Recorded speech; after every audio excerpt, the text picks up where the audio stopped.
So, have you ever felt like your brain thinks in webs, but you're stuck living in a world that's all about straight lines?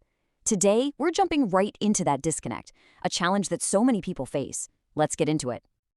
You know this feeling, right? You've got this amazing idea. You can see the final result, that's step 10, so clearly. And you know exactly where you need to start. That's your step 1. But everything else, all those steps in between, it's just a thick, confusing, and honestly kind of scary fog. And this right here, this visual, it just lays out the problem perfectly. The world we live in, our schools, our jobs, it's all built on that sequential model on the left. 1, then 2, then 3. But for so many of us, our brain works like the model on the right.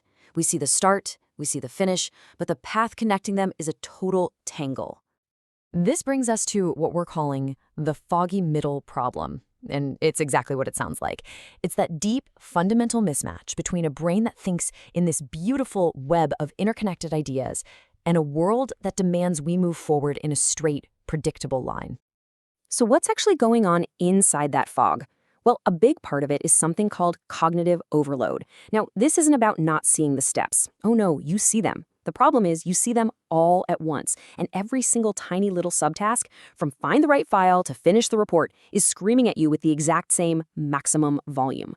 It makes trying to prioritize anything feel completely impossible. And all that cognitive overload, it builds up into something even bigger, a really intense internal barrier. It's often called the wall of awful, and it leads directly to something you might know all too well, task paralysis. This quote is so incredibly important because it flips the whole script on what inaction looks like. To someone on the outside, it might seem like you're procrastinating, or worse, that you're being lazy. But on the inside, it's an exhausting, full-on battle just trying to find one single thread to pull on in an impossibly tangled knot. So let's break down this internal experience. First, you hit that wall of awful, where a tiny step feels just as massive as the entire project. That leads straight into task paralysis, where your brain literally just freezes, completely unable to start. And what happens next? The shame cycle kicks in, where you start telling yourself you're broken or lazy because you can't do these simple things. It's a brutal loop. And here's the thing, this intense internal struggle doesn't just stay in your head. It spills out into the real world and creates this huge communication breakdown in our relationships, with our family, our partners, even our coworkers. We call it the Great Translation Gap. This table shows you exactly what that language barrier looks like. A linear thinker says something simple like, get ready for school, but the web brain hears a massive, chaotic storm of 15 different tasks all at once. Or they'll say, just make a list, not getting that making a linear list is the exact skill the brain is having trouble with. It's like two people trying to have a conversation in completely different languages. And the fallout from this gap is real. It leads to chronic stress in the home and at work.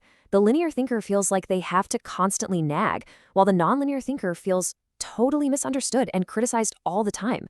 Over time, that friction can do some serious damage to our most important relationships.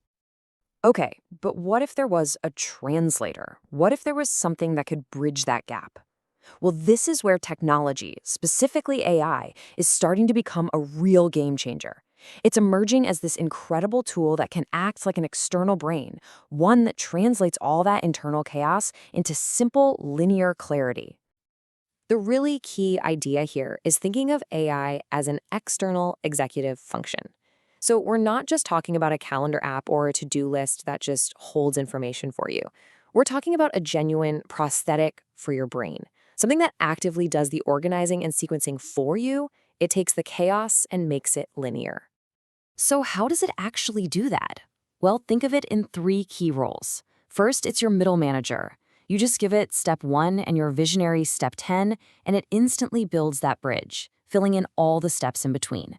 Second, it's a compass. Using your phone's camera, it can literally look at a messy room and say, okay, the very next physical thing to do is pick up that cup. And third, it's a judgment-free guide. You can ask it to explain a step 50 times, and it will never, ever get frustrated or tired. And all of this leads to a really powerful and frankly liberating shift in how we approach this. The goal isn't about trying to force a nonlinear brain to become linear anymore. It's a total paradigm shift, from trying to fix yourself to actually freeing yourself. Just let that sink in for a second. Stop trying to fix your brain. It was never broken in the first place. It just runs on a different operating system. and instead start outsourcing the struggle. Start delegating that really hard, exhausting part, the step-by-step sequencing, to a tool that's designed to do it effortlessly. This quote really nails the endgame here. The whole point is to free up your mental energy so you can do what your web brain does best: create, innovate, and live in that amazing visionary step 10 space. You let the machine handle the boring work of building the bridge to get you there. So I want to leave you with this question. Just imagine for a moment all the energy you spend fighting that fog, battling that paralysis, and dealing with that shame cycle. What could you do? What could you build? What could you create if all of that energy was yours again? Because you never had to build that bridge yourself ever again.